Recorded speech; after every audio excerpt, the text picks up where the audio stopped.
அன்பான நண்பர்களே வணக்கம். நாம் கேட்டுக்கொண்டிருப்பது வீரயுகநாயகன் வேள்பாரி. வாசிப்பது ஸ்ரீலதா தயாளன். போன பகுதியின் தொடர்ச்சியாக. கபிலரும் முடியனும் பேசிக்கொண்டிருக்கையில் வீரன் ஒருவன் முடியனை கண்டு பேச பாட்டாப்பிரையிலிருந்து மேலேறி வந்தான். காராளி என்பவன் நாககரட்டின் வடமுனை பள்ளத்தாக்குக்கு வந்துள்ளான். அவனோடு பல்லக்கு ஒன்றும் வந்துள்ளது. கபிலரிடம் கேட்டுவிட்டுதான் வருவதாக சொல்கிறான். உள்ளே அனுமதிக்கலாமா என்று கேட்டான். முடியன் கபிலரை பார்த்தான். நாளைதான் வருவான் என நினைத்தேன் என்று மெல்லிய குரலில் சொன்னார் கபிலர். வருவதன் நோக்கம் என்னவாக இருக்கும் என முடியனால் புரிந்து கொள்ள முடியவில்லை. இவ்வளவு தொலைவு வந்த பிறகு திருப்பி அனுப்புதல் முறையல்ல என்று மட்டும் தோன்றியது. சரி, காராளியை அங்கேயே நிறுத்திவிடுங்கள், பல்லக்கை மட்டும் அனுப்பி வையுங்கள், வழிகாட்ட நம் வீரர்கள் வரட்டும் என்றான். பள்ளத்தாக்கின் நுழைவு பகுதியில் காராளி நிறுத்தப்பட்டான். பரம்பு வீரர்கள் இருவர் வழிகாட்ட அன்னகர்கள் பல்லக்கை தூக்கி கொண்டு பின்தொடர்ந்தனர். பல்லக்குக்குள் உரையாடல் இறுக்கம் கொள்ள தொடங்கியது. சுகமதிக்கு அச்சமும் பதற்றமும் அதிகமாகின. அடுத்து என்ன நடக்கும் என்பதனை அவளால் எண்ணி பார்க்கவே முடியவில்லை. முகத்தில் வியர்வை துளிர்த்தது. சிறு பல்லக்கு என்பதால் காற்றோட்டமாக இல்லை என்று பொற்சுவையிடம் சமாதானம் சொல்லிக் கொண்டாள். ஆனால் பொற்சுவைக்கு வியர்க்கவில்லை. அவள் தெளிவு கொண்டிருந்ததால் தான் செய்ய போகும் வேலை எத்தகையது என்பதனை பற்றி பல முறை மனதுக்குள் சிந்தித்து பார்த்து கொண்டாள். வாழ்வு முன்னிலும் பொருள் பொதிந்த இடத்திற்கு தன்னை இட்டு செல்வதாக உணர்ந்தாள். சுகமதியால் அதை புரிந்து கொள்ள முடியவில்லை. இவ்வளவு பெரிய செயலுக்கு போகும்போது கூட இளவரசியால் எப்படி இயல்பு மாறாமல் இருக்க முடிகிறது? என்னதான் சிந்தனையை ஒருமுகப்படுத்தினாலும் மனதின் ஆழத்தில் இருக்கும் உணர்வு நீருக்குள் இருக்கும் காற்று குமிழியைப் போல முகத்தில் வெளிப்பட்டுதானே ஆக வேண்டும். ஆனால் பொற்சுவையின் முகத்தில் எதையும் கண்டறியவே முடியவில்லையே என சிந்தித்த வண்ணமே இருந்தாள். இரளிமேட்டுக்கும் நாககரட்டுக்கும் இடைப்பட்ட பள்ளத்தாக்கில் சமதள பயணம் என்பதால் இடுக்கி நெருக்கி உட்காரும் நிலை இல்லை. ஆனாலும் சுகமதியால் இயல்பாய் இருக்க முடியவில்லை.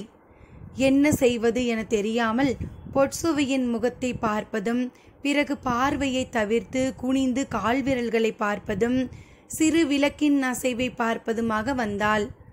சிறிது நேரத்திற்கு பிறகு எதையோ சொல்ல தலை நிமிர்ந்து பொற்சுவையை பார்த்தாள். அவளது முகத்தில் மாற்றங்கள் தெரிந்தன. தனது எண்ணத்தில் இருக்கும் குழப்பம்தான் அப்படி தோன்றுகிறது என நினைத்து குனிந்து கொண்டாள். சிறிய இடைவெளிக்கு பிறகு மீண்டும் பொற்சுவையின் முகத்தை பார்த்தாள். அவளது முகத்தில் வியர்வை துளிகள் இருந்தன. சுகமதி அதிர்ச்சிக்குள்ளானாள். திடீரென இளவரசிக்கு என்ன ஆயிற்று என புரியவில்லை. காற்றோட்டம் குறைவாக இருப்பதால் வியர்க்கிறதோ என நினைத்து பல்லக்கின் திரையை விலக்கட்டுமா இளவரசி என்று கேட்டாள். வேண்டாம் என்று மறுத்தாள் பொற்சுவை. இவ்வளவு நேரம் பேசி வந்த குரலின் இனிமை இப்போது இல்லை. அவளது எண்ணம் குழப்பத்துக்குள் மூழ்குவது தெரிந்தது. சுகமதி அவளது முகத்தையே உற்று பார்த்தாள். பொற்சுவையின் கண்கள் அங்கும் இங்குமாக அலைமோதின. சுகமதி தன்னை கண்டறிகிறாள் என்று கூட அவளால் கணிக்க முடியவில்லை. மனம் தத்தளித்தபடி இருந்தது. என்ன செய்வதென அறியாத பதற்றம் சூழ்ந்தது. சட்டென சொன்னாள், உனது காதில் இருக்கும் அணிகலன்களை கலற்று. சுகமதிக்கு புரியவில்லை. எனது காதணியை ஏன் கலற்ற சொல்கிறாள் என்று மனம் குழம்பியபடி இருக்க கைகள் காதணியின் திருகாணியை திருகிக் கொண்டிருந்தன. அவளின் கைகள் செய்து கொண்டிருந்த அதே வேளையை பொற்சுவையின் விரல்களும் செய்து கொண்டிருந்தன. அவள் தனது காதணியின் திருகாணியை கலற்றி கொண்டிருந்தாள். ஏன் இதை செய்கிறாள் என்று சுகமதிக்கு முற்றிலும் விளங்கவில்லை. சுகமதி அணிந்திருந்தது சிறிய வடிவிலான பூங்குலை காதணி. அதை அவள் கலற்றும் போதே பொற்சுவை தான் அணிந்திருந்த பெரிய வடிவிலான மகர குலை காதணியை கலற்றி சுகமதியின் கைகளில் கொடுத்தாள். அதை வாங்கியபடி புரியாமல் விழித்து கொண்டிருந்தாள் சுகமதி. நீ இந்த காதணியை இட்டுக்கொள் என்றாள். இளவரசி அணிந்திருக்கும் மகர குலை காதணியை தான் மாட்டுவதா சொல்லும் போதே அச்சத்தில் நடுங்கினாள். ஆனால் பொற்சுவையோ, நான் வேறு காரணத்துக்காக சொல்கிறேன், அணிந்து கொள் என்றாள். சுகமதி மீண்டும் மறுக்கவே சற்று கோபத்தை வெளிக்காட்டினாள். அதன் பிறகு சுகமதியால் மறுக்க முடியவில்லை. பாண்டிய நாட்டு இளவரசியின் விலை மதிப்பற்ற மகர குலை காதணியை தனது காதில் மாட்டிக்கொண்டாள். பொற்சுவை சுகமதியின் காதுகளையே உற்று பார்த்தாள். மகர குலை காதணி ஆடியபடியே வந்தது. காதணியையே பார்த்து கொண்டிருந்த பொற்சுவை பல்லக்கில் சுடர் விட்டு கொண்டிருந்த சிறு விளக்கை எடுத்து அதை சுகமதியின் கைகளில் கொடுத்தாள். அவள் என்ன செய்கிறார் என சுகமதிக்கு புரியவில்லை. ஆனாலும் அவள் சொன்னபடி விளக்கை இறுக்கி பிடித்து கொண்டாள். பொற்சுவையோ பல்லக்கின் திரையை மிக சிறிய அளவு மட்டும் விலக்கி வெளிப்புறமாக பார்த்தாள். இவ்வளவு சிறிய அளவு விளக்கொளியில் எதை பார்த்துவிட முடியும் என புரியாமல் தவித்தாள் சுகமதி. சிறிது நேரத்திற்கு பிறகு விளக்கை மீண்டும் உள்ளே மாட்டச் சொன்னாள். சுகமதி விளக்கை மாட்டினாள். தங்களின் நடவடிக்கை எதுவும் புரியும்படி இல்லை இளவரசி. சிறிது நேரம் பொறு, சொல்கிறேன். பொற்சுவையின் மனம் சற்றே அமைதி கொண்டது. அடுத்து என்ன செய்ய வேண்டும் என விரைவாக முடிவெடுக்க தொடங்கினாள்.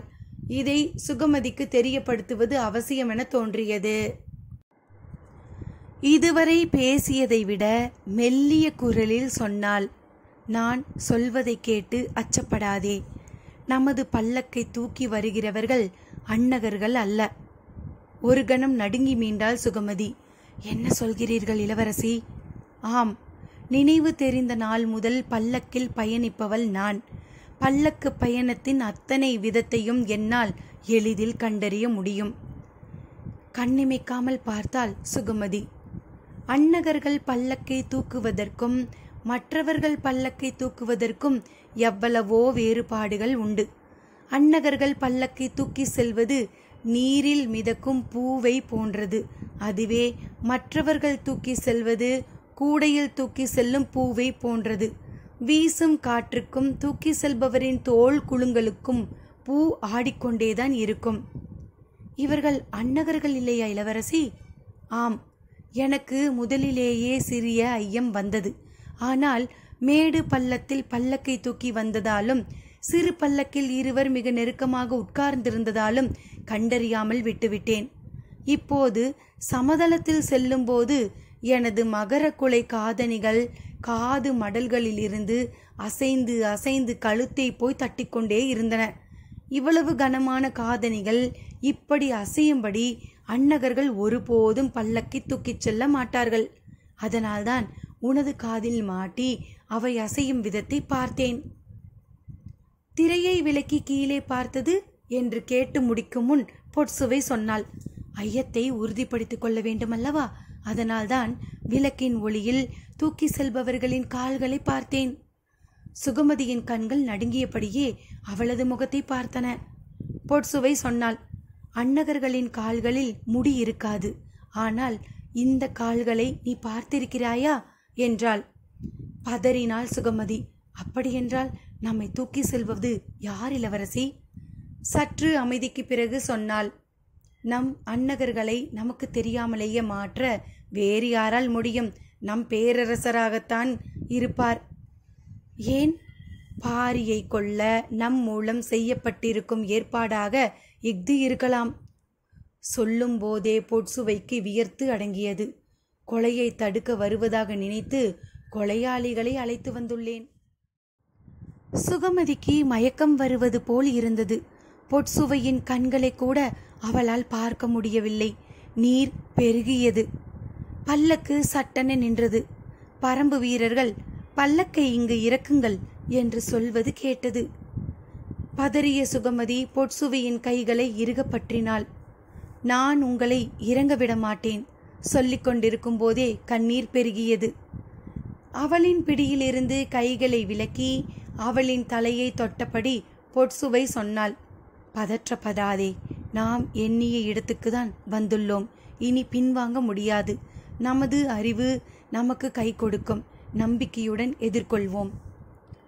இல்லை, நான் கடமை வழுவ மாட்டேன். உங்களுக்கு எந்த தீங்கும் நேர அனுமதிக்க மாட்டேன் என்று பதறினாள். நீ எனது கனவின் மிச்சம். உனது வார்த்தைகளில்தான் அது முழுமை கொள்ளப் போகிறது. இங்கு என்ன நடந்தாலும் பல்லக்கை விட்டு நீ கீழிறங்க கூடாது என்று சொல்லியபடி சட்டென திரை விலக்கி வெளியேறினாள் பொட்சுவை. தூக்கி வந்த அறுவர் தலை வணங்கி நின்றிருந்தனர். அவர்களுக்கு அருகில் பரம்பு வீரர்கள் 4 நின்றிருந்தனர். பல்லக்கிலிருந்து வெளிவந்ததும் எதிரில் இருந்த மரத்தின் அடிவாரத்தை பார்த்தாள். அங்கு நிறைய தீப்பந்தங்கள் எரிந்து கொண்டு இருந்தன. மரத்தின் அடிவாரத்தில் இருந்த கல் இருக்கைகளில் 6-7 பேர் பேசிக்கொண்டு இருந்தனர். இடது ஓரத்தில் ஆசான் கபிலர் இருந்தார். பாட்டாப்பிரையின் வலது ஓரத்தில் பாரி இருந்தான். இடையில் முடியன், ஈங்கையன், உதிரன், விண்டன், காலம்பன் ஆகியோர் இருந்தனர். ஆனால் பொட்சுவை யாரையும் பார்க்கவில்லை. நேராக கபிலரை நோக்கி நடக்கத் தொடங்கினாள். மனதுக்குள் எண்ணங்கள் புரண்டெழுந்து கொண்டிருந்தன. சோழனின் சதித்திட்டத்தை எப்படி சொல்வது? உடன் வந்துள்ள பாண்டிய வீரர்களின் தாக்குதலை எப்படி தடுப்பது? எதுவுமே அவளுக்கு பிடிபடவில்லை. கண்களுக்கு வேறெதுவும் தெரியவில்லை. ஆசானின் முகம் மட்டுமே தெரிந்தது. அவரின் அருகில் வந்து நின்றாள் பொட்சுவை. வேகமாக வந்துவிட்டோமா என ஒரு கணம் எண்ணினாள். என்ன முடிவெடுப்பது என்று அறியாத பதற்றத்தோடு பணிந்து ஆசானின் கால்களை தொட்டாள். கண் கலங்கிய கபிலர் அவளுக்கு வாழ்த்து சொல்லி எழுந்திருக்க சொன்னார். ஆனால் பொட்சுவையால் எழுந்திருக்க முடியவில்லை. அடுத்து என்ன செய்வது என்பது அவளுக்கு பிடிபடவில்லை. குனிந்து வணங்கியபடி இருந்தவளின் மனம் கொந்தளித்தபடி இருந்தது. தன் வழியாக பாரியை எப்படி அடையாளம் கண்டறிவார்கள்? தாக்குதலுக்கு என்ன உத்தியை வகுத்திருப்பார்கள் என சிந்தித்தபடியே எழுந்தாள். ஆசான் வாஞ்சையோடு அவளின் தலையை தொட்டு வாழ்த்து சொல்லியபடி இருக்க அவர் முகத்தை பார்த்ததும் பொட்சுவை கேட்டாள். ஈங்கையன் எங்கு இருக்கிறார் ஆசானே? சற்றே அதிர்ச்சிக்குள்ளானார் கபிலர். பாரியை தானே கேட்பாள் என நினைத்தோம். ஏன் ஈங்கையனை கேட்கிறாள்? எதுவும் புரியவில்லை. இடது கையை நீட்டி 3ஆவதாக நிற்பவனை காட்டினார் கபிலர். பொட்சுவையின் கால்கள் அவனை நோக்கி திரும்பின. பல்லக்கின் மேற்பிடிமானங்கள் முழுவதும் உள்ளொடுங்கிய ஈட்டிகளால் ஆனவை. பொட்சுவை கபிலரை வணங்கிய பிறகு பாரியை வணங்கி பேசுவாள்.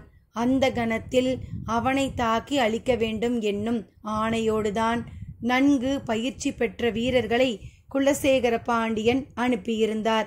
பொட்சுவையின் கால்கள் ஈங்கையனை நோக்கி நகர தொடங்கிய போது பாண்டிய வீரர்கள் பல்லக்கோடு ஒட்டி உள்ள ஈட்டியை இறுகப்பற்றினர். பொட்சுவையின் மனம் தள்ளாடியது. பாரி எங்கு இருக்கிறான்? ஒரு கணமேனும் அவன் முகத்தை பார்க்க வேண்டும் என மனதிற்குள் தோன்றியது. ஒருவேளை அந்த முகத்தை பார்த்துவிட்டால் தன்னை அறியாமலேயே கைகள் குவிந்து தாழ்பணிந்து விடுவோம்.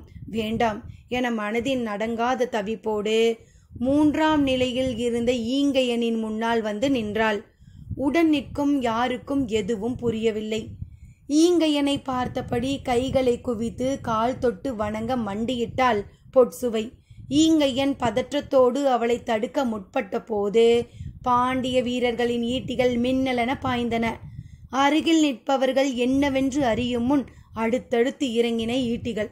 மற்றவர்கள் ஈங்கையனை நோக்கி ஓடி வருவதற்குள் கபிலரின் முகம் நோக்கி பீச்சி அடித்தது ஈங்கையனின் குருதி. கன நேரத்தில் பாட்டாப்பிரை போர்க்களமானது. எதிர்பாராத கணத்தில் தாக்குதலில் இறங்கிய பல்லக்கு தூக்கிகளை சுற்றி நின்றிருந்தனர் பரம்பு வீரர்கள். கண்ணிமைக்கும் நேரத்தில் வெட்டி சரித்தனர். ஒருவன் கூட உயிர் தப்பவில்லை. அலறல் ஒளி மேலெலும்பும் முன்னே எல்லாம் முடிந்தன. தாக்குதல் ஓசை கேட்டு பதற்றத்தோடு பல்லக்கை விட்டு வெளியில் வந்தாள் சுகமதி. மரத்தடியை பார்த்த கணத்தில் ஐயோ இளவரசி என்று உயிர் உருக கத்திக்கொண்டு ஓடினாள். அத்தியாயம் 103. தட்டியங்காட்டில் 6ஆம் நாள் போர் தொடங்கவிருந்தது. இரு பக்கமும் படைகள் அணிவகுத்தன. வழக்கம் போல் திசைவேலர் பரன் மீது ஏறினார். நேற்றை போல் இன்று இருக்காது. தாக்குதல் முழு அளவில் இருக்கும் என நினைத்தபடி நாளிகை கோளின் நிழலை உற்று நோக்கி கொண்டிருந்தார். இரு பக்க படை பிரிவுகளுக்கும் ஒன்றினை ஒன்று எதிர்நோக்கியபடி இருந்தன. போர் தொடங்கும் நேரம் நெருங்கிய பின்னும் உதயஞ்சேரலும் செங்கன சோழனும் கூடாரத்தை விட்டு வெளிவரவில்லை. ஈங்கையன் தங்களுக்கு வழங்கிய வாக்குப்படி நடந்து கொண்டானா என்பது தெரியவில்லை. ஆனால் பரம்பு படை முழுமையாக தட்டியங்காட்டில் வந்து அணிவகுத்து நிற்கிறது. அப்படியென்றால் பாரி கொல்லப்படவில்லையா? என்னதான் நடந்தது என்பதனை அறிய இருவரும் தவித்தனர். இன்னொரு பக்கம் குலசேகர பாண்டியனின் கூடாரத்தில் பொதிய வெப்பன் இருந்தான். நேற்றிரவு இரளிமேடு நோக்கி புறப்பட்ட பொற்சுவை இன்னும் வந்து சேரவில்லை. அழைத்து சென்ற காராளியும் வரவில்லை என்று 6 ஊர்களிலும் உள்ள உளவுக்காரர்களிடமிருந்து உறுதியான செய்தி வந்து கொண்டிருக்கின்றன. அப்படியென்றால் அங்கு என்னதான் நடந்தது? பல்லக்கு தூக்கிதுகளாக அனுமதிக்கப்பட்ட பாண்டிய நாட்டு வீரர்கள் தங்களுக்கு இட்ட பணியை செய்தார்களா? பாரி கொல்லப்பட்டானா இல்லையா? பரம்பு படை வழக்கம் போல் வந்து அணிவகுத்து நிற்பதை பார்த்தால் பாரி கொல்லப்படவில்லை என்று தெரிகிறது. ஒருவேளை பாரி தாக்குதலுக்கு உள்ளாகி அவனுக்கு சிகிச்சை அளிக்கப்படுகின்றனவா? பொற்சுவை என்ன ஆனாள் என்ற விடை தெரியாத கேள்விகளுக்கு முன் நிலை கொள்ள முடியாத பதற்றத்தில் நின்றிருந்தார் பேரரசர் குலசேகர பாண்டியன். போர் தொடங்கும் நேரம் நெருங்கியதால் செங்கன சோழன், நாம் முதலில் போர்க்களம் போவோம், இல்லையென்றால் பாண்டியனுக்கு நம் மீது ஐயம் உருவாகும். ஈங்கையனின் தாக்குதல் என்னதான் ஆனதென்று அங்கிருந்தபடியே தெரிந்து கொள்ள முயல்வோம் என்று உதயஞ்சேரலிடம் சொன்னான். அவனது கூற்றினை உதயஞ்சேரலும் ஏற்றான். இருவரும் கவசம் பூண்டு போர்க்களம் புறப்பட்டனர். பாண்டியனுக்கும் இதே நிலைதான். நாம் போர்க்களத்தில் இல்லை என்றால் சேரனுக்கும் சோழனுக்கும் நம் மீது ஐயம் வரும். எனவே வழக்கம் போல் நாம் போர்க்களம் செல்வோம். பாரியின் மீதான நம் வீரர்களின் தாக்குதல் பற்றி அங்கிருந்தபடியே அறிந்து கொள்ள முயல்வோம் என்று சொல்லி பொதிய வெப்பனுடன் போர்க்களம் புறப்பட்டார் குலசேகர பாண்டியன். பரம்பு வீரர்கள் வழக்கம் போல் முழு ஆற்றலோடு களத்தில் நின்றனர். ஆனால் பரம்பு தளபதிகள் எல்லோரும் பெருங்கலக்கத்தில் இருந்தனர். நேற்றிரவு நடந்த நிகழ்வு அவர்கள் அத்தனை பேரையும் உலுக்கி இருந்தது. பாட்டாப்பிரையில் அனைவரும் இருக்கும் பொழுதே பாரியை கொல்ல நடந்த முயற்சி அவர்களை பேரதிர்ச்சிக்கு உள்ளாக்கியது. சுகமதியின் கதறலும் கபிலரின் கண்ணீரும் யாரையும் இயங்க விடவில்லை. எல்லோரும் நிலை குலைந்து நின்றனர். பாண்டிய வீரர்கள் எறிந்த ஈட்டிகள் பொற்சுவையையும் வீழ்த்தின. கபிலர் ஓடிப்போய் அவளை தூக்கும் முன்பே உயிர் பிரிந்தது. அதன் பின்புதான் பல்லக்கிலிருந்து சுகமதி வெளியில் வந்தாள். பொற்சுவையின் நிலை கண்டு கதறிக்கொண்டு ஓடினாள். குருதியில் மூழ்கி கிடந்த பொற்சுவையின் கால்களை தனது மடியில் எடுத்து வைத்து கொண்டு காடதிர கதறினாள். அவள் சொல்லி அழுத சொற்களை நினைக்க நினைக்க முடியனின் கண்களில் கண்ணீர் பொங்கியபடி இருந்தது. பரம்பு படையின் முன்பகுதியை வழக்கம் போல் அவன் குதிரையில் சுற்றி வந்தான். எதிரிகளும் தங்களின் படைகளை அணிவகுத்து நிறுத்தி இருந்தனர். தேர்படையில் கருங்கைவாணன் நின்று கொண்டிருந்தான். படையின் நடுப்பகுதியில் மயூர்கிழார் நின்று கொண்டிருந்தார். குதிரையில் சென்று கொண்டே எல்லாவற்றையும் பார்த்தபடி படையை கடந்தான் முடியன். அவனால் சிந்தனையை ஒருமுகப்படுத்த முடியவில்லை. எப்பொழுதும் போல் படையின் இறுதி பகுதியில் நின்று கொண்டிருந்தான் தேக்கன். நேற்றிரவு அவன் நாகக்கரட்டில் கூடாரத்தில் தங்கியிருந்தான். நடந்த தாக்குதலை கேள்விப்பட்டு அவசரமாக அங்கு ஓடினான்.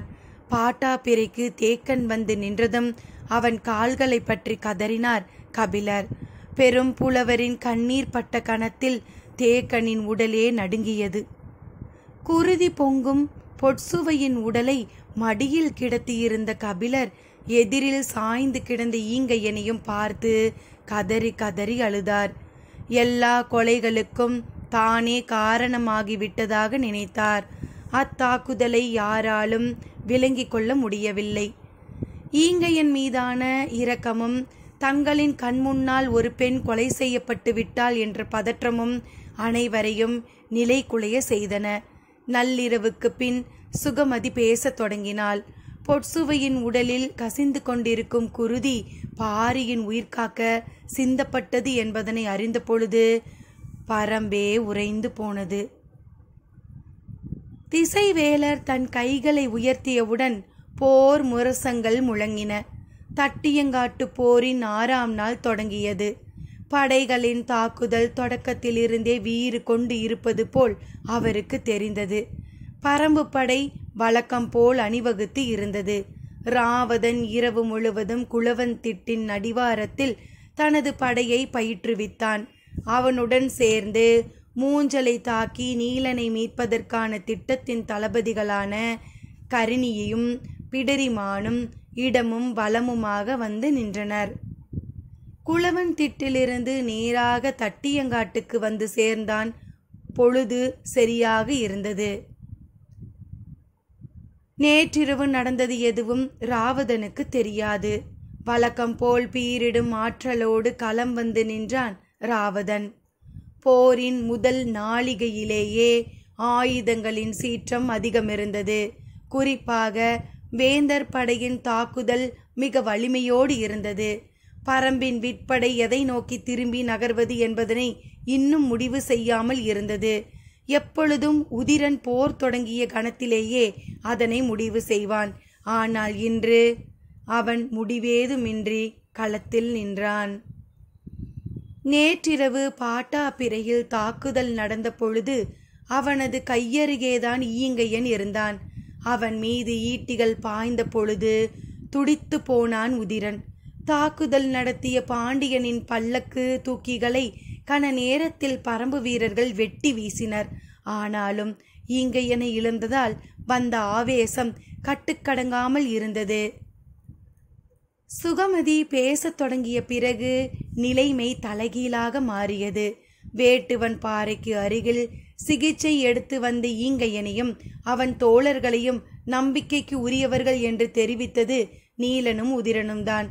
அவர்களை பற்றி இன்னும் நன்கு விசாரித்து அறியாமல் தவறு செய்துவிட்டோமோ என்று தோன்றியது. ஆனாலும் துரோகம் கழுத்து வரை வந்து நின்றதை யாராலும் எளிதில் கடக்க முடியவில்லை. தேக்கன், முடியன், உதிரன், விண்டன் என எல்லோரும் தட்டியங்காட்டில் நிலை குலைந்து நின்று கொண்டிருந்தனர். வேந்தர்களின் தரப்பில் குலசேகர பாண்டியன், செங்கன சோழன், உதிரஞ்சேரல், பொதிய வெப்பன் ஆகிய 4வரும் விடையறியாத முடியாத கேள்விகளோடு நின்று கொண்டிருந்தனர். அவர்களால் போர்க்களத்தில் கவனம் கொள்ள முடியவில்லை.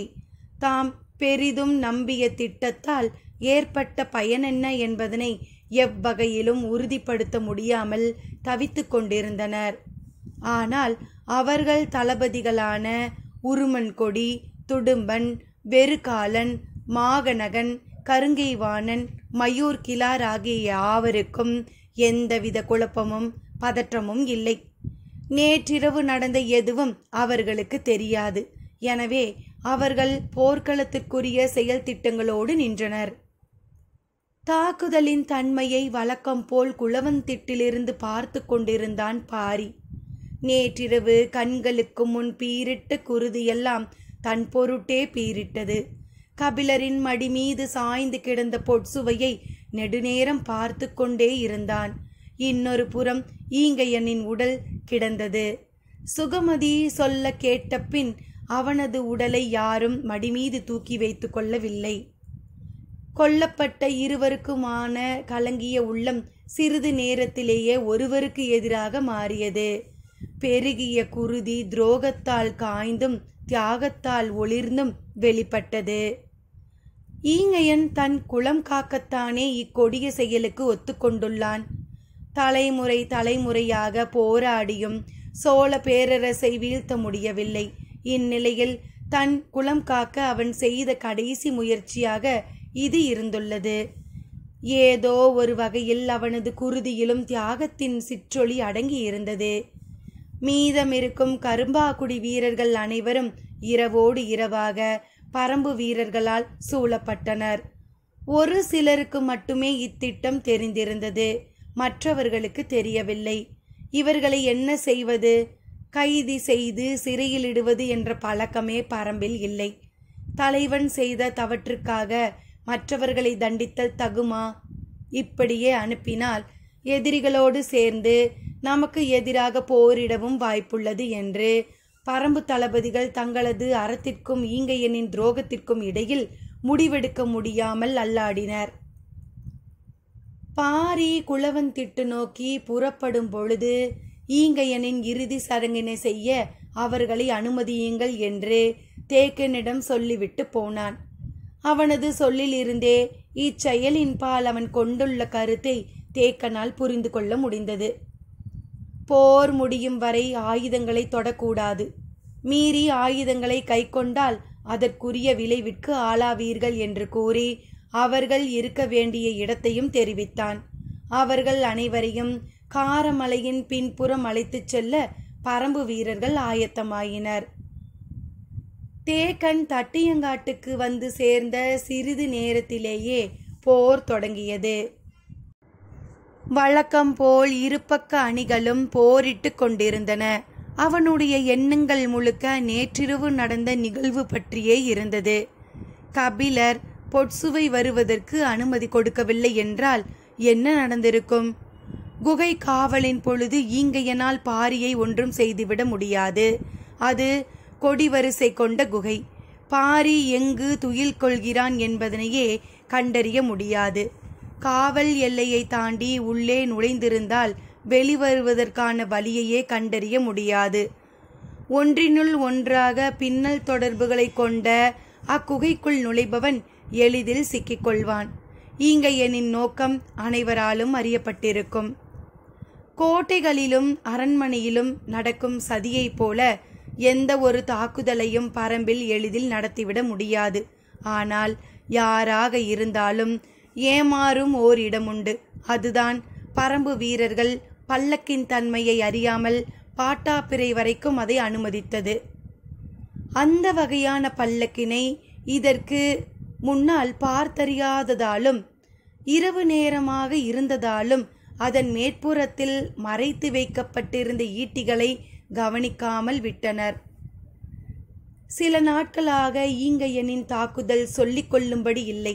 அதற்கு காரணம் அவன் வகுக்கப்பட்ட படையினூடே தாக்கி முன்னேறும் பயிற்சியற்றவன் என நினைத்தோம். ஆனால் அவன் எதிரிகளால் இயக்கப்பட்டுள்ளான் என்பதனை அறியாமல் போய்விட்டோம் என்று எண்ணங்களை ஓடவிட்டபடி ஈட்டியை ஊன்றி பிடித்து கொண்டு நின்று கொண்டிருந்தான் தேக்கன். பொழுது உச்சத்தை தொட்டு கொண்டிருந்தது.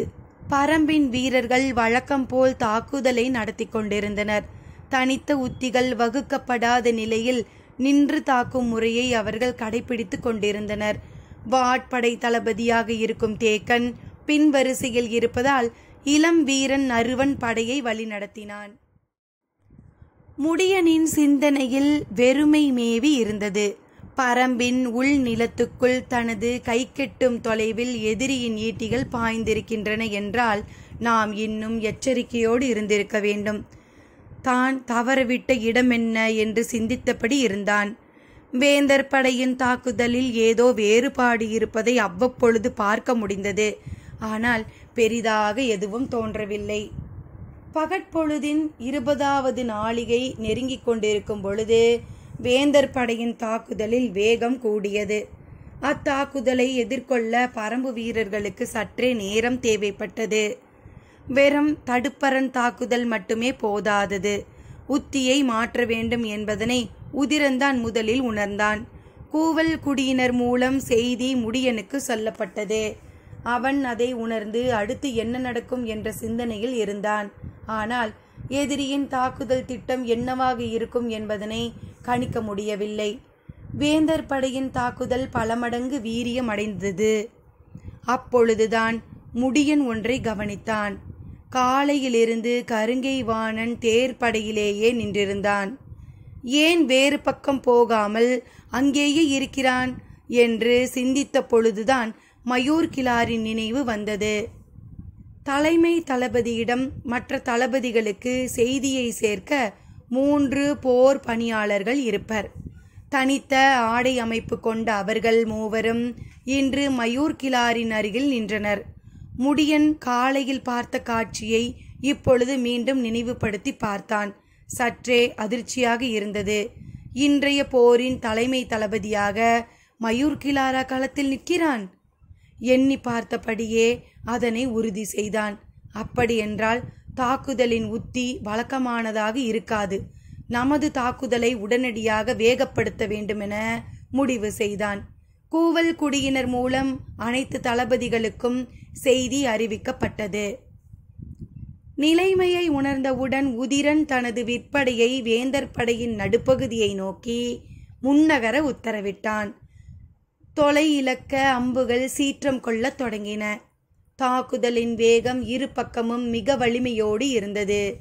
வேந்தர் படை பரம்பின் விற்படையை மட்டும் தற்காத்து எதிர்கொண்டது. மற்ற படைகளை தாக்கி முன்னேறியது.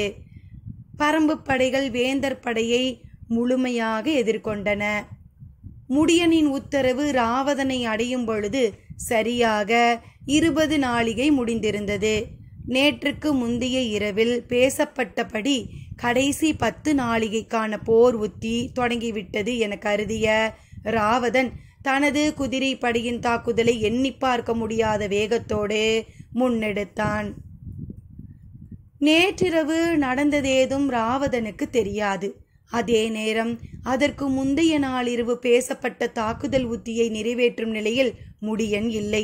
இப்பொழுது அவன் வேந்தர் படையின் தாக்குதலை எதிர்கொள்வதற்கான திட்டத்தையே வகுத்தான். முடியனின் சிந்தனை முழுவதும் மயூர்கிலாரை சுற்றியே இருந்தது.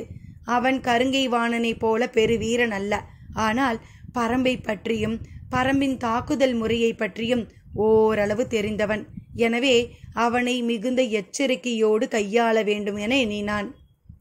ராவதனின் தாக்குதல் சீறி முன்னேறியது. நேற்று இரவு முழுவதும் பயிற்சி பெற்ற அப்படையினர் தங்களின் வேலை திட்டத்தை நிறைவேற்ற தொடங்கினர். மூஞ்சலை அடையும் வரை யார் முன்னிலையிலிருந்து படை நடத்த வேண்டும் என்று ராவதன் தீர்மானித்தான். அவர்கள் அதே போல படையை மூஞ்சலை நோக்கி அழைத்து சென்று கொண்டிருந்தனர். மற்ற பகுதியில் வேந்தர் படையின் தாக்குதல் வலிமை மிகுந்ததாக இருந்தது. பரம்பு படை திறனோடு இதனை எதிர்கொண்டது. உதிரன் தனது விற்படையை எப்பக்கமாக கொண்டு செல்ல என்று கேட்டு முடியனுக்கு செய்தி அனுப்பினான். முடியனோ ஆபத்து எப்பக்கம் அதிகம் என்பதனை இன்னும் கணிக்கவில்லை. கருங்கை வாணனின் மீதும் அவனுக்கு ஐயம் இருந்தது. மயூர்கிலாரின் மீதும் அவனுக்கு ஐயம் இருந்தது. இருவரில் யாரை நோக்கி உதிரனின் படையணியை திருப்புவது என்பதனை முடிவு செய்ய சற்றே நேரம் தேவைப்பட்டது. வழக்கம் போல் பரம்பின் விற்படையை எதிர்கொள்ள முடியாமல் வேந்தர் படை தளபதி துடும்பன் பின்வாங்க தொடங்கினான். வாட்படை தளபதி மாகநகனை பரம்பு தளபதி அருவன் எதிர்கொண்டான். தாக்குதல்கள் தீவிரமடைந்து கொண்டு இருந்தன. தேர்படை தளபதி வெறுகாலனோடு கருங்கை வாணனும் இணைந்து கொண்டான். எனவே பரம்பு தளபதி விண்டனால் முன்னகர முடியவில்லை. ஆனால் பின்வாங்காமல் சமாளித்து கொண்டிருந்தான். மயூர்கிலார் எப்பக்கம் போக போகிறான், அவனது உத்தி என்னவாக இருக்கிறது என்பதனை அறிவதிலேயே முடியன் கவனமாக இருந்தான். இந்நிலையில் ராவதனின் தலைமையிலான குதிரை படை நினைத்து பார்க்க முடியாத வேகத்தில் மூஞ்சலை நோக்கி முன்னேறி கொண்டிருந்தது. ஏற்கனவே திட்டமிட்டபடி மூஞ்சலை ஒரே நேரத்தில் 3 முனைகளிலிருந்தும் தாக்குதல் தொடுக்க வேண்டும். முடியன் ஒரு பக்கமும் விண்டன் ஒரு பக்கமும் தாக்கி மூஞ்சலின் அரணை உடைக்க வேண்டும். உடைத்தவுடன் உள்ளே நுழையாமல் 3 அடுக்கு அரணை முழுமையாக அழிக்கும் பணியை செய்ய வேண்டும். உள் நுழைந்து தாக்கி நீலனை மீட்கும் பணி ராவதனுடையது. அதே சிந்தனையோடு ராவதனின் படை முன்னகர்ந்து கொண்டிருந்தது. குளவன் திட்டிலிருந்து பார்த்து கொண்டிருக்கும் பாரிக்கு களத்தில் நடக்கும் தாக்குதலின் வேறுபாடுகள் இருப்பது போல் தெரிந்தது. ஆனால் என்னவென்று பிடிபடவில்லை. கூர்ந்து பார்த்து கொண்டிருந்தான். ராவதன் தலைமையிலான குதிரை படை சீரும் மம்பு போல எதிரிகளை கிழித்து உள்நுழைந்து கொண்டிருந்தது. குளவன் திட்டிலிருந்து பார்க்கும் பொழுது அதன் வேகத்தை துல்லியமாக கணிக்க முடிந்தது. மற்ற படை பிரிவுகளோடு வேந்தர் படை மிக கடுமையாக போரிட்டு கொண்டிருக்கும் பொழுது குதிரை படையை மட்டும் ஏன் அவ்வாறு எதிர்கொள்ளாமல் இருக்கின்றனர் என்ற ஐயம் உடனே தோன்றியது. களத்தை இன்னும் சற்று நேரம் கூர்ந்து கவனித்தான் பாரி. எதிரிகள் மாறுபட்ட உத்திகளை பயன்படுத்துகின்றனர். நம் வீரர்களை அதை புரிந்து கொண்டு செயலாற்ற வேண்டும் என்று தோன்றியது. இவ்வண்ணம் உருவாகி கொண்டிருக்கும் போதே ராவதனின் குதிரை படை பாதி தொலைவை கடந்து உள்ளே போய்விட்டது. நினைத்ததை விட வேகமாக அவன் உள்ளே போய்க் கொண்டிருந்தான். அவனை சிக்க வைக்க எதிரிகள் வகுத்த போர் உத்திக்குள் மிக வேகமாக நுழைந்து கொண்டிருந்தான். உடனடியாக கூவல் குடியினருக்கு உத்தரவிட்டான் பாரி. குளவன் திட்டிலிருந்து கூவல் குடியினரின் மறைப்பொருள் குறிப்பு நாகக்கரட்டில் இருக்கும் கூவல் குடியினருக்கு வந்து சேர்ந்தது. வாரிக்கையன் தலைமையில் செய்தியை சொல்வதற்கான வீரர்கள் அனைவரும் அங்கே இருந்தனர். ராவதன் வேகத்தை கட்டுப்படுத்தி பின்தங்க சொல்வதற்கான உத்தரவினை பாரி தெரிவித்தான். உடனடியாக அதற்கான ஓசை எழுப்பப்பட்டு இறுக்கிச் செடியின் ஒளிரும் பால் கொண்டு குறிப்புகள் காட்டப்பட்டன. நாகக்கரட்டிலிருந்து ஓசை எழுப்பப்பட்டவுடன் அது யாருக்கு என்பதைத்தான் முதலில் அனைத்து தளபதிகளும் பார்ப்பர். அது குதிரை படை தளபதிக்கான குறிப்போடு சொல்லப்படும் ஓசையாதலால் மற்றவர்கள் தாங்கள் முன்னெடுக்கும் தாக்குதலில் கவனம் செலுத்துவர். ராவதனோ மூஞ்சலை அடையும் நோக்கோடு மின்னல் வேகத்தில் முன்னேறி கொண்டிருந்தான். அவனது காதில் எவ்வித ஓசையும் விழவில்லை. அவன் தனது கவனத்தை எதை நோக்கியும் திருப்ப ஆயத்தமாக இல்லை. மூஞ்சலின் அரண் உடைந்து சிதறும் கணத்தை காணும் நோக்கில் குதிரையை விரட்டி கொண்டிருந்தான். நாகக்கரட்டிலிருந்து மீண்டும் மீண்டும் ஓசை எழுப்பப்படுவதை சிறிது நேரம் கழித்தே முடியனால் உணர முடிந்தது. அது ராவதனுக்கானது. அவன் எதிரி படைக்குள் அதிக தொலைவு உள்ளே போயுள்ளான் என்பது அவன் பிறகுதான் தெரிய வந்தது. அப்பொழுதுதான் நேற்றைக்கு முந்தைய நாள் உருவாக்கப்பட்ட திட்டம் நினைவுக்கு வந்தது. நேற்று இரவு நிகழ்ந்த நிகழ்வால் அத்திட்டத்தை நிறைவேற்றுதல் குறித்து வேறு யாருடனும் முடியன் பகிர்ந்து கொள்ளவில்லை. ஆனால் இரவு முழுவதும் பயிற்சியில் இருந்த ராவதன் காலையில் நேரடியாக களத்துக்கு வந்தான். ஏற்கனவே வகுக்கப்பட்ட திட்டப்படி 20ஆம் நாளிகை முடிந்தவுடன் அவன் முன்னேறி போகிறான் என்பது முடியனுக்கு புரிந்தது. ஆனால் அதற்குள் மயூர் கிளார் வகுத்த உத்தியும் இருக்கிறது என்பதனை அவன் முதலில் கணிக்கவில்லை. மற்ற படைகளை வலிமையோடு தாக்கி முன்னேற விடாமல் நிறுத்திவிட்டு குதிரை படையை மட்டும் முழுமையாக உள்வாங்கி அளிக்கும் திட்டத்தை மயூர் கிளார் தீட்டியிருந்தான். நாகக்கரட்டிலிருந்து மீண்டும் மீண்டும் குறிப்பொலி எழுப்பப்பட்டது. இப்பொழுது அபாய குறிப்பொலியாக ஒலிக்கத் தொடங்கியது. ராவதன் மூஞ்சலை நெருங்கிவிட்டான். ஏற்கனவே திட்டமிட்டபடி மற்ற இரு தளபதிகளும் இரு திசைகளில் இருந்தும் மூஞ்சலை நோக்கி முன்னேறுவார்கள் என்ற எண்ணத்துடனேயே மூஞ்சலின் அரணை நோக்கி அம்புகளை செலுத்த தொடங்கினான். முடியனுக்கு என்ன செய்வதென்று தெரியவில்லை. எதிரிகளின் தாக்குதல் மிக கடுமையாக இருந்தது. எப்படையையும் முன்னுக்கு நகர்த்த முடியவில்லை. வேந்தர் படையினர் முழுமையான ஆற்றலோடு தாக்கிக் கொண்டிருந்தனர். கருங்கைவாணனும் வெறுக்காலனும் தேர்ப்படையின் மீது கடுந்தாக்குதலை நடத்தி பெரும் சேதத்தை உருவாக்கி கொண்டிருந்தனர். நிலைமையை உணர்ந்து உடனடியாக முடியன் அவ்விடம் போனான். ஆனால் அவனது கவனம் முழுவதும் கூவல் குடியினரின் குறிப்பொலியின் மீதே இருந்தது. செய்தியை நேரடியாக சொல்ல உதிரனையோ அருவனையோ அனுப்பலாமா என்று சிந்தித்தான். ஆனால் எல்லா முனைகளிலும் தாக்குதலின் வேகம் உச்சம் கொண்டிருந்தது. சூலூர் வீரர்கள் 60 வகையான ஆயுதங்களை கையாள தெரிந்தவர்கள். பேரரசுகளை காப்பதற்கான தேர்ந்த பயிற்சி கொண்ட அகப்படையினை தாக்கி அழிக்க கரிணியின் தலைமையிலான பிரிவு முழு திட்டமிடலோடு பாய்ந்து முன்னேறியது. பொய் கூடாரங்களிலிருந்து வெளிவரும் எண்ணிலடங்காத வீரர்களை கொன்று குவிப்பதற்கான திட்டத்தோடு பாய்ந்து முன்னேறினர் பிடரிமான் தலைமையிலான வீரர்கள். கரிணியும் பிடரிமானும் வகுக்கப்பட்ட திட்டத்தின் அடிப்படையில் தாக்குதலை தொடுக்கின்றனரா என்று பார்ப்பது ராவதனின் வேலையல்ல. அவனது ஒரே இலக்கு நீலன் இருக்கும் கூடாரத்தை நோக்கி எதிரிகளை கொன்றளித்து முன்னேறுவது மட்டும்தான். 3 தன்மைகளில் தெளிவாக வகுக்கப்பட்ட திட்டத்தோடும் பரம்பினர் இப்போரில் இதுவரை பயன்படுத்தாத பல்வேறு விதமான ஆயுதங்களோடும் ராவதனின் குதிரைப்படை மூஞ்சலை நோக்கி வந்தது. பகலி அம்புகளால் மூஞ்சலின் வெளிப்புற அரண் தகர்த்தெறியப்பட்டது.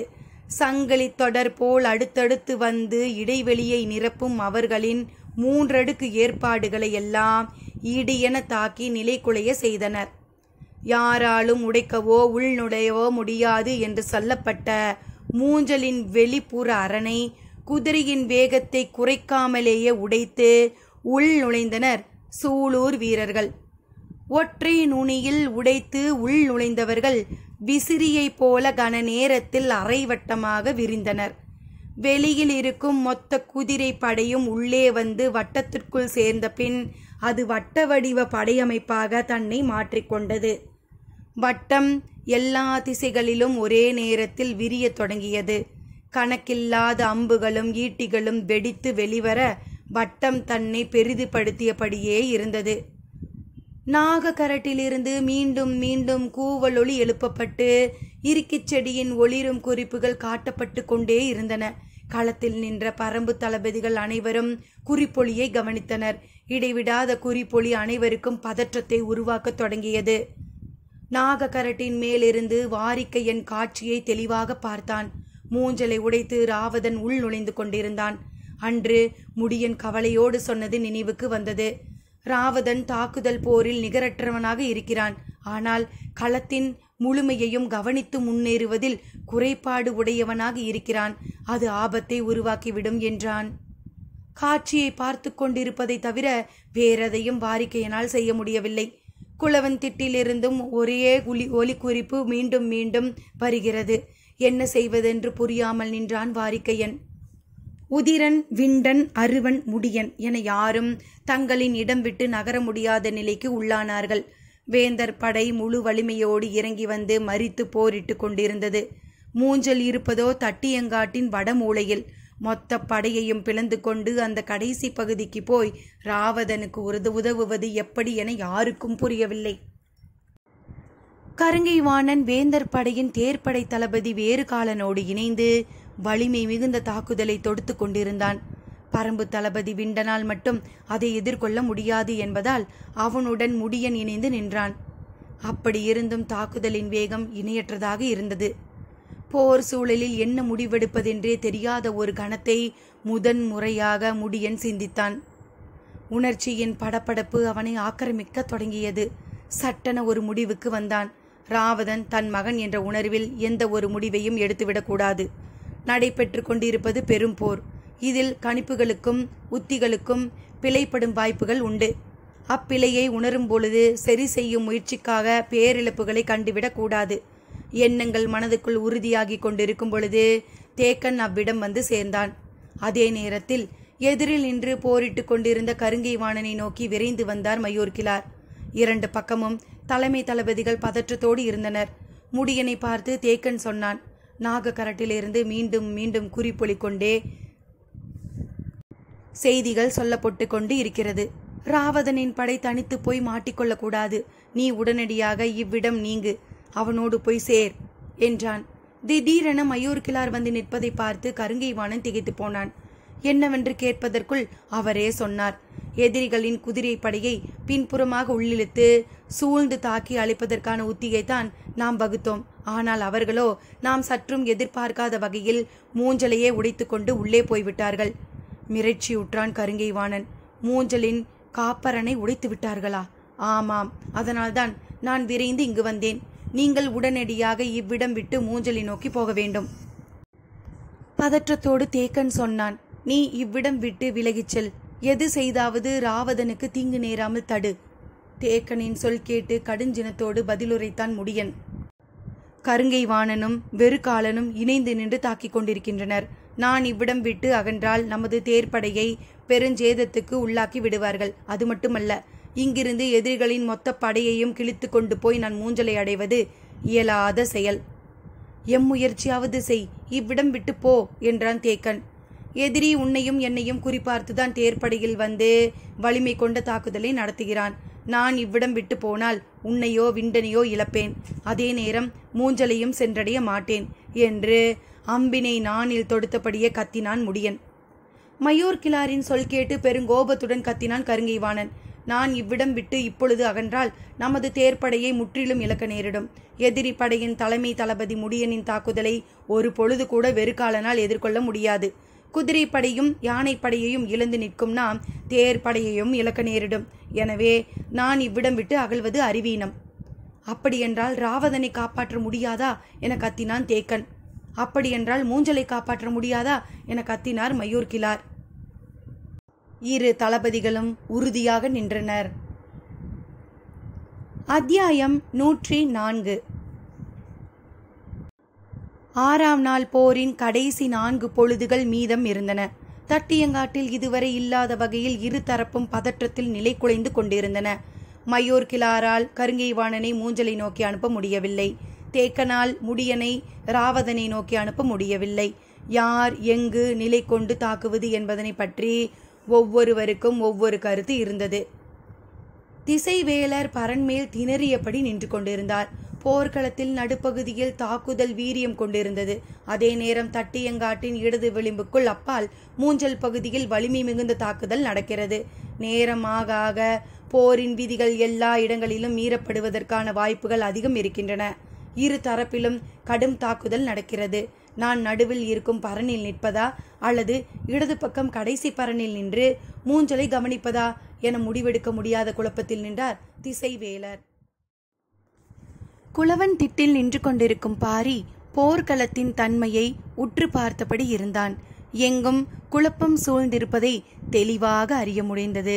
நாகக்கரட்டின் மேலிருந்து ராவதனுக்குரிய மறைக்குறிப்புகள் மீண்டும் மீண்டும் காட்டப்பட்டு கொண்டிருந்தன. கூவல் குடியனரின் ஓசை இடைவெளியின்றி வெளிப்பட்டது. வாரிக்கையனுக்கு வேறு என்ன செய்வது என்பது பிடிபடவில்லை. போர்க்களத்திற்கு உள்ளே இருப்பவர்களும் களத்தை விட்டு வெளியே நிற்பவர்களுமாக எல்லோரும் ஒரே நேரத்தில் பதற்றத்தால் பீடிக்கப்பட்டு இருந்தனர். நிலைமை என்னவாகும் என்பதனை யாராலும் கணிக்க முடியவில்லை. சரியும் மஞ்சள் வெளிச்சத்தினூடே களத்தை உற்று நோக்கி கொண்டிருந்த பாரியின் சிந்தனை முடிவை நோக்கி நகர்ந்தது. இனி தாமதிக்க வேண்டாம் என எண்ணிய கணத்தில் கையை உயர்த்தினான் பாரி. அருகிருந்த கூவல் குடியினர் அதற்கேற்ற ஓசையை வெளிப்படுத்தினர். நாகக்கரட்டில் இருந்தவர்களுக்கான உத்தரவு குளவன் திட்டிலிருந்து வந்தது. போர்க்களம் நோக்கி வெளிப்படுத்தும் ஓசையை உடனடியாக நிறுத்தினான் வாரிக்கையன். ராவதன் மூஞ்சலுக்குள் தனது முழு படையுடன் நுழைந்து விட்டான். இனியும் பின்னோக்கி வர சொல்லும் மறைக்குறிப்புகளை சொல்லிக் கொண்டிருப்பது தவறு. உள்ளே நுழைந்தவன் இதுவரை நாகக்கரட்டின் குறிப்புகளை கவனித்தறியவில்லை. இனி தற்செயலாக கவனித்துவிட்டால் உள்ளே தாக்குதல் தொடுத்து முன்னேறுவதா அல்லது வெளியேறுவதா என்ற குழப்பத்தை அவனுக்கு உருவாக்கும். அந்த தடுமாற்றம் தாக்குதலை வலிமை இழக்க செய்து ஆபத்தை உருவாக்க வாய்ப்பிருக்கிறது. எனவே கூவல் குடியனரின் ஓசையை நிறுத்தச் சொன்னான் பாரி. முழுமையான திறனோடு உள்ளே நுழைந்தவனை எந்த விதத்திலும் திசை திருப்ப வேண்டாம். இதுவரை செய்த முயற்சிகள் சரி, இனி இதை தொடரக்கூடாது. வீரத்தின் வெடி என்னவோ அதை ஏற்க ஆயத்தமாவோம் என்று நிலை கொண்டான் பாரி. குழப்பமும் பதற்றமும் நிலவிய இந்த நேரத்தில் பாரி எடுத்த இந்த முடிவு களத்தில் உடனே விளைவை உருவாக்கியது. தேக்கனோடு முரண்பட்டு உரையாடி கொண்டிருந்த முடியன் நிம்மதி பெருமூச்சு விட்டான். கூவல் குடியனரின் குறிப்பொலி நின்றுவிட்டது. ராவதன் மூஞ்சலுக்குள் நுழையாமல் நின்றுவிட்டான் என்ற முடிவுக்கு வந்தான். பரம்பு தளபதிகள் அனைவரும் அவ்வாறே நினைத்தனர். பதற்றத்திலிருந்து பரம்பு தளபதிகள் வெளிவந்த கணத்தில் தாக்குதலின் வேகம் மேலும் வலிமையடைய தொடங்கியது.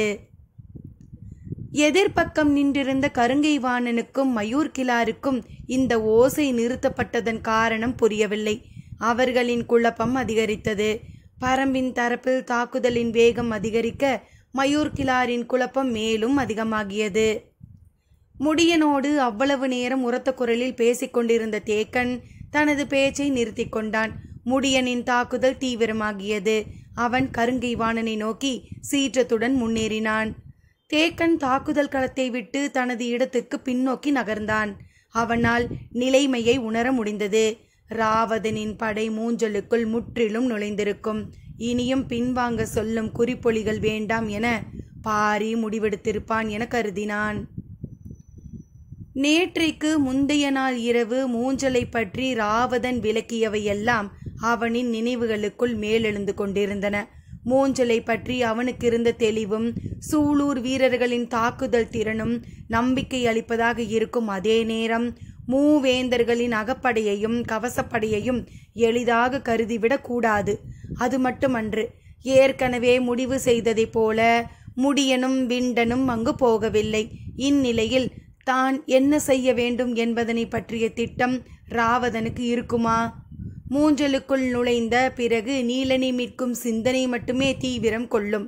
உணர்வின் உந்துதலில் இணையற்ற தாக்குதலை நடத்துவான். அந்த தாக்குதல் எதிரியை கலங்கடிக்கும். அதே நேரம் மைய பொறியை தாக்கி முன்னேறுபவனுக்கு தேவையான முழுமை கொண்ட தெளிவு அவனிடம் இருக்குமா? இன்னொரு வகையில் சிந்தித்தால் ஏறி தாக்குபவனுக்கு சூழலை பற்றி முழுமையும் தெரியாமல் இருத்தல் நல்லது. வீரத்தின் மீது அறியாமை கலந்த குருட்டுத்தனம் படிந்திருந்தால் அது உருவாக்கும் விளைவு எண்ணி பார்க்க முடியாததாக இருக்கும். இன்றைய போர் இது நாள் வரை நடந்ததை போன்ற நிலையில் முடிய போவதில்லை. ராவதன் போரின் போக்கை தனது கையில் எடுத்துக்கொண்டான். இனி அவனது வீரமே எல்லாவற்றையும் முடிவு செய்யும். எண்ணங்கள் மேலெழுந்தபடி இருக்க படைப்பிரிவின் இறுதி பகுதியில் வந்து நிலை கொண்டான் தேக்கன். எதிர் திசையில் படையின் 3ஆம் நிலைக்கு பின்னால் வேந்தர்கள் நின்று கொண்டிருந்தனர். காற்றின் துணை கொண்டு பரம்பு வீரர்கள் அம்பெய்த பிறகு தங்களின் பாதுகாப்பு முறையை வேந்தர்கள் மாற்றியமைத்து கொண்டனர். படைப்பிரிவை ஒட்டி நிற்காமல் தனித்து நிற்கின்றனர். ஒருவேளை காற்றில் கூரம்புகள் பறந்து வந்தால் கவச வீரர்கள் கன நேரத்தில் பாதுகாப்பு கூண்டை உருவாக்குவார்கள். அம்புகளும் ஈட்டிகளும் உள்நுழைய முடியாத கவச கூண்டாக அது இருக்கும். மூஞ்சலுக்குள் எதிரிகளின் படைப்பிரிவு ஒன்று நுழைந்துவிட்ட செய்தி வேந்தர்களுக்கு தெரிவிக்கப்பட்டது. உண்மையில் இது யாரும் எதிர்பாராத ஒன்று. காலையில் மயூர்கிழாரிடம் படையின் தலைமை பொறுப்பு ஒப்படைக்கப்பட்ட போதுதான் இந்த திட்டத்தை அவர் கூறினார். பரம்பு படையில் வலிமை மிகுந்தவை விற்படையும் குதிரை படையும் தான். விற்படையை சூழ்ந்து அழிக்க முந்தைய நாள் கருங்கை வாணனால் வகுக்கப்பட்ட திட்டம் முழு தோல்வியில் முடிந்தது. இன்று குதிரை படையை உள்ளிழுத்து தாக்கி அளிக்கும் திட்டத்தை மயூர்கிழார் சொன்னார். பரம்பின் மொத்த படையையும் முன்னகர விடாமல் தாக்கும் அதே நேரம் குதிரை படையை மட்டும் முழுமையாக உள்வாங்கினால் சூழ்ந்து தாக்கி கடும் அழிவை உருவாக்க முடியும். குதிரை படையின் அழிவு பரம்புக்கு பேரிடியாக அமையும் என்றான். நேற்றிரவு பொற்சுவை சென்ற இடத்தில் என்ன நடந்தது என்று தெரியாத குழப்பத்தில் இருந்த குலசேகர பாண்டியன் மயூர்கிழாரின் திட்டத்துக்கு ஒப்புதல் தெரிவித்தார். மற்ற இரு வேந்தர்களும் அதே குழப்பமான நிலையில் இருந்ததால் இந்த திட்டம் பற்றி கூடுதலாக உரையாடி கொள்ளவில்லை. ஆனால் இப்போது அதுவே பேராபத்தாகி விட்டது. உள்ளிழுத்த குதிரை படை நாம் நினைத்ததை விட வீரியமான தாக்குதலை நடத்தி மூஞ்சலின் அரணை உடைத்து உள் நுழைந்து விட்டது. ஆபத்து உச்சக்கட்டத்தை அடைந்தது. மூஞ்சலுக்குள் நுழைந்த ஒருவன் கூட உயிரோடு திரும்பக்கூடாது. அனைவரையும் கொன்று புதையுங்கள் என்று உத்தரவிட்டார் குலசேகர பாண்டியன். இணையற்ற தாக்குதல் திறனும் தற்காப்பு திறனும் கொண்ட கவசப் பெரும் படையோடு உதயஞ்சேரல், சோழவேலன், பொதிய வெப்பன் ஆகிய மூவரும் புறப்பட்டனர். வேந்தர்களுக்குரிய இசை வாத்தியங்களை அந்த படையின் முன்கள வீரர்கள் முழங்கியதும் குதிரைகளும் தேர்களும் பாயத் தொடங்கியன. தட்டியங்காட்டை விட்டு வெளிப்புறத்தில் இந்த நிலம் இருப்பதால் ஈக்கி மணலும் கருமணலும் இங்கு இல்லை. எனவே குதிரைகள் நினைத்து பார்க்க முடியாத வேகத்தோடு மூஞ்சலை நோக்கி விரைந்தன.